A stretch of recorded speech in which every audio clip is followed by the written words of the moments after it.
So welcome back to our, I think it's episode 8 of our Desert Island Discs. We are joined by Mickie today. So Mickie, could you just introduce you as a person, how long you've been at Imperial and what you do? Hi, I'm Mickie Turner-Goble and I'm the Campus Services Administration Manager.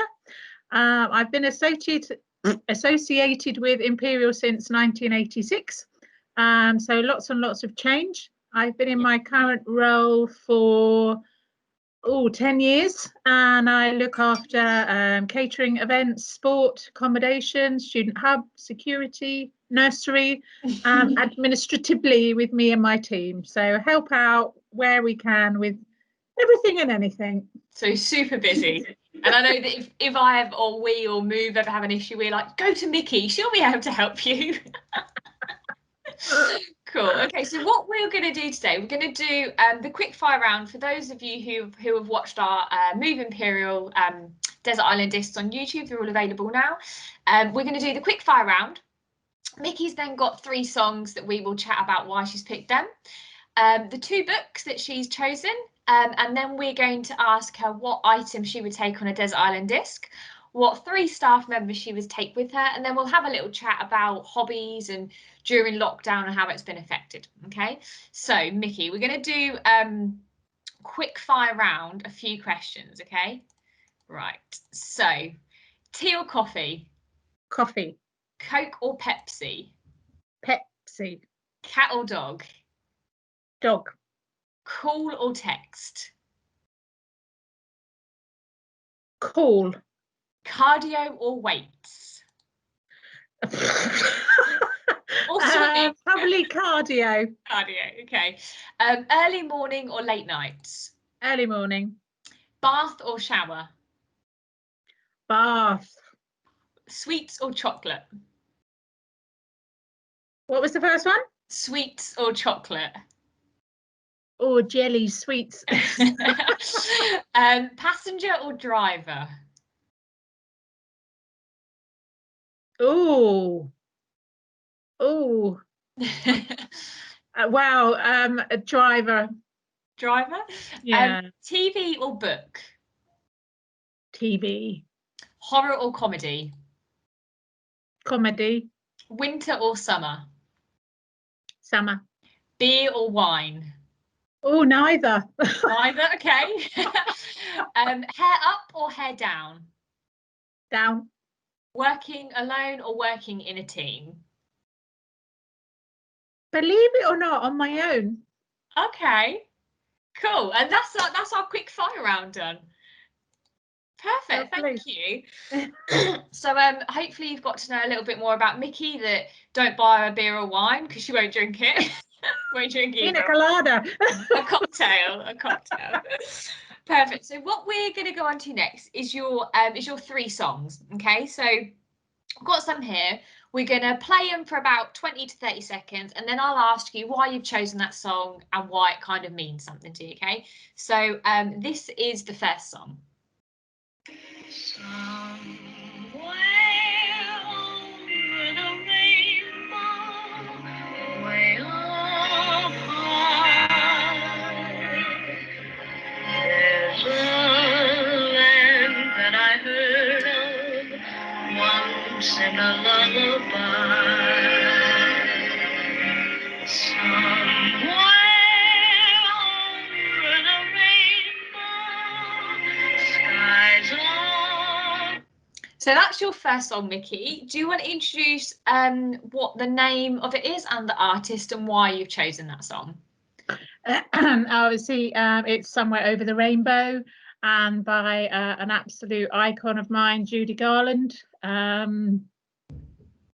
Got quite emotional. I suppose, yeah, I've loved musicals since I was a little girl. My mum took me to Japan when I was 2 years old. Oh, wow. I absolutely loved musicals. Yeah. And yeah, very iconic lady, Yes. an amazing voice, tragic life. But yeah, and also at this moment, I think we'd all like to be over the rainbow in a better place at the moment, somewhere colourful and happy and jolly, and yeah. so yeah, a lot of meaning behind it. Ah, I think it is an iconic song as well. Like, kind of everyone knows what the song is off, and it is a very good song. Okay, so we're going to play your second song. We started out as friends.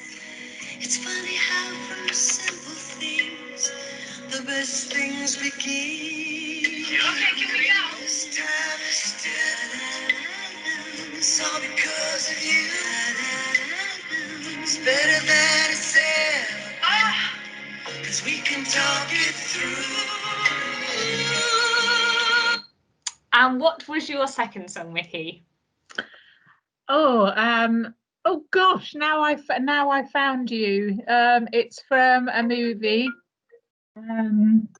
with another famous actress, Barbara Streisand, who completely wrote the film, wrote the songs, appeared in it, and it was quite, yeah, it's all about love actually, and intimacy in a relationship, and that you can have a relationship without that, and no, quite a very meaningful film.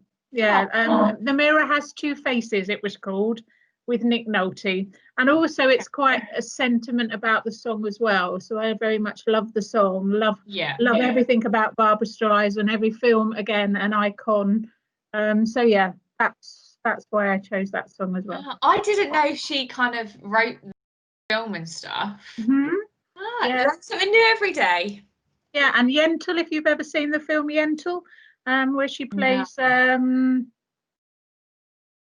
like she plays a boy, learning about the Jewish faith and all the book, and women aren't allowed to study, and she literally wrote all of that film as well. So very talented. Yeah. Cool. Okay, and we've got your last song.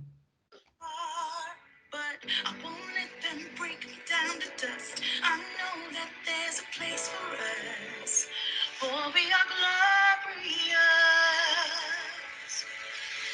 When the sharpest words wanna cut me down, I'm gonna send the blood, gonna drown them out.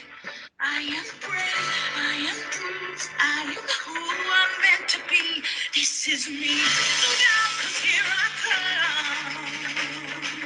And I'm marching on to the beat I drum. And what is your final song, Mickie? This Is Me.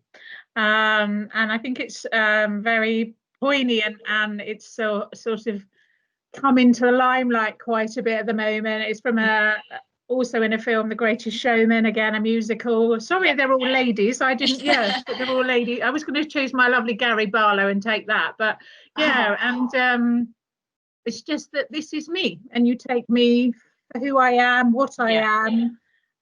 There was a lovely group of children sang it on Britain's Got Talent recently with disabilities, and the sister taught her little boy to sign language so she could communicate with him, and it's all about this is me, and accept me for what I am, and everybody should be given the same. It's all about equality and diversity. It's quite powerful. There's lots of lovely song, and a powerhouse. A lot of meaning behind it as well. I think that's it's a very good film, actually. I could watch that film about 10 times a day. It's a very good film. It's a good soundtrack on there, actually. Yeah, I watched it yesterday, believe it or not. Oh, did you? I think I watched it probably about a month ago. So yeah, up to date with all the songs. Perfect. Thank you for that, Mickie. So we're going to go on to your two books now. So do you want to say the title and the author of your book and why you've chosen it? And is it had an impact on you reading it, or it kind of sticks in your mind? I'm going to choose authors rather than a specific book. Yeah.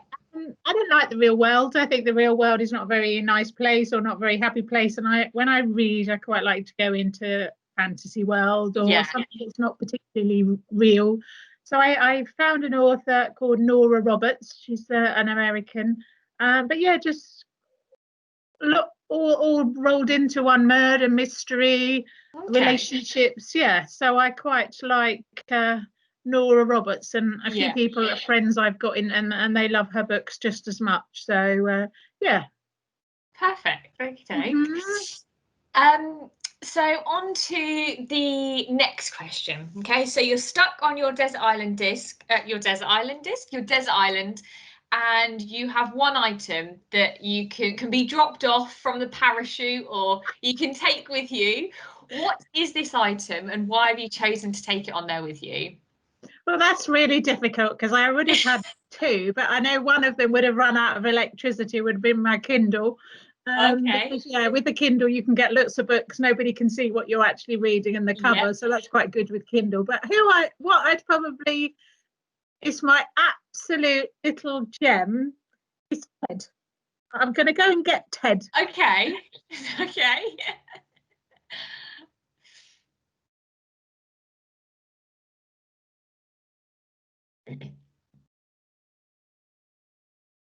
Oh, Ted. So why would you take him on there, and what does he mean to you? Something very oh, how old am I? 32 years ago. If no, probably longer than that, actually. Yeah, over 30 years ago, and he's very special to me.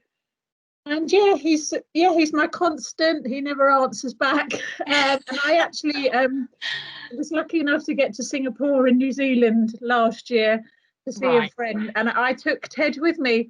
And we had Ted on tour and had all pictures of him in Singapore and New Zealand. And I'd taken my friend a Ted, little Ollie, and Ted and Ollie, on tour. If you on Facebook, Ted and Ollie were on tour, which was quite, it's just quite fun. They probably think I'm absolutely crazy, which I am. But yeah, on a spur of the moment, I should probably take Ted with me, keep me company. Oh, he's well-travelled Teddy. A well-travelled Ted. Does he have his own passport, or does he just go through? Yeah, he luckily just goes through. Yeah. I'm going to visit my mum in Eastbourne later on in the week, and Ted will be coming too. So lovely. Another adventure for him. Yes. Oh, perfect. So another question. So this is why I think a lot of people have tuned in to the previous Desert Island discs. If you were on your desert island, which 3 staff members from college would you take and why? So when you introduce them, just say who they are, what they do, and why you would take them. I would take my boss. He's not only my boss, he's a very dear friend. He's very knowledgeable. He wouldn't like it was a hot island, but so this is Paul Oak, head of residential services and support operations. He's a great guy, a great laugh, and I think he would keep us entertained. Because he'd probably take music with him, because music is his love, so that would keep us entertained. That would. Okay. Who are your other two people you would take? I suppose I would have to take my right arm, which is Aga from my team. Yeah. She helps and supports me no end, and is always there to help me technology-wise. And we're a great team. We've worked together for 10 years. Aga Shibor, my senior administrator. Yeah. And that's probably the final person, which will probably be no surprise, is let's take Gary with us as well. Gary? The ALT. And he could keep us fit. Yes. Also entertained. He could. I do like talking to him. He's got some good random stories. He's quite a good storyteller. I've actually done this Desert Island disc with him actually. So have a watch of that. And you'll see one of his random stories it's quite shocking. I was like, what? But it's very good. Perfect. So Paul, Aga, and Gary you take on your island. Very good. Right, yeah, perfect. Sorry if I offended anybody else, but I think that off the top of my head, those who I think I would take. It's just the top, just 3 random people. Yeah. Perfect. So thank you for all of that. So we'll just go on to around obviously when we first did these desert island discs, we were in lockdown number 1. So this is the first one I've done during lockdown number 2. So in comparison to kind of lockdown number 1 and 2, have you been able to do more of your hobbies? Have you had more time to do stuff? Have you felt like you've worked a little bit longer because you haven't had your commute? How has it kind of impacted you? To be quite honest, it's probably no different from the first. Yeah.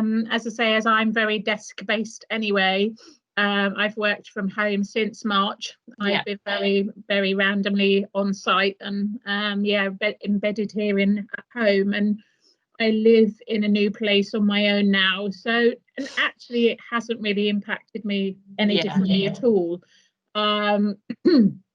So, I'm involved in quite heavy projects at the moment going on within the campus services division. So that's been a huge amount of workload that's still ongoing. So to be quite honest, I haven't much time to do anything other than work.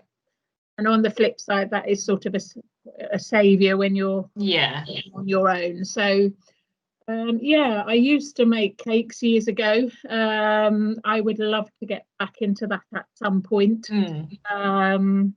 But yeah, and also prizing myself out to go outside and get a bit more exercise. But as you were saying, you know, getting dark and cold, it's not really very enticing. I tried to join Joe Wicks on YouTube and try and do a little bit. So it's just getting motivated to do it.